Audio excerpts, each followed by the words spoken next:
jeter la première pierre à quelqu'un, avoir un cœur de pierre, avoir un caillou dans la chaussure, lancer une première pierre dans le jardin de quelqu'un, pierre qui roule n'amasse pas mousse.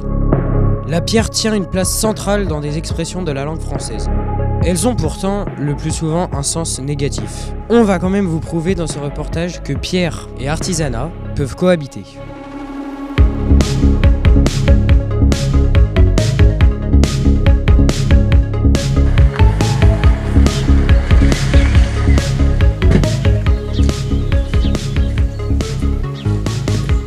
Mon métier consiste à œuvrer à la restauration du patrimoine, c'est-à-dire restauration des façades et de tous les éléments qui sont en pierre de taille.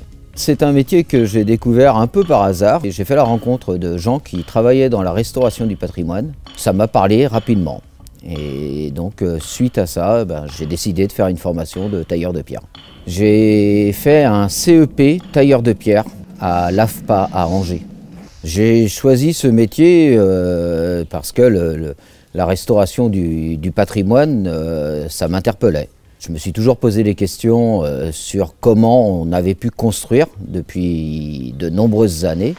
Et le matériau pierre était un grand mystère pour moi. M'engager dans cette voie-là, ça m'a fait découvrir que le caillou, ça se taille, ça se sculpte. C'est une matière dure, mais c'est une matière qu'on arrive à dompter. Je taille beaucoup de granit et beaucoup de tuffeau, les pierres que l'on retrouve le plus dans la région en termes de pierres d'ornementation. Tant que l'on attachera de l'importance au patrimoine, on aura toujours besoin de tailleurs de pierre pour la restauration du patrimoine. Et avec les nouvelles technologies, le métier de tailleur de pierre manuel tend à disparaître. La machine remplace l'homme sur beaucoup de tâches aujourd'hui. Les qualités, c'est l'observation, la patience, avoir des notions de dessin, de géométrie, de mathématiques, et puis une certaine dextérité pour travailler. C'est un métier manuel, donc il faut savoir tenir ses outils.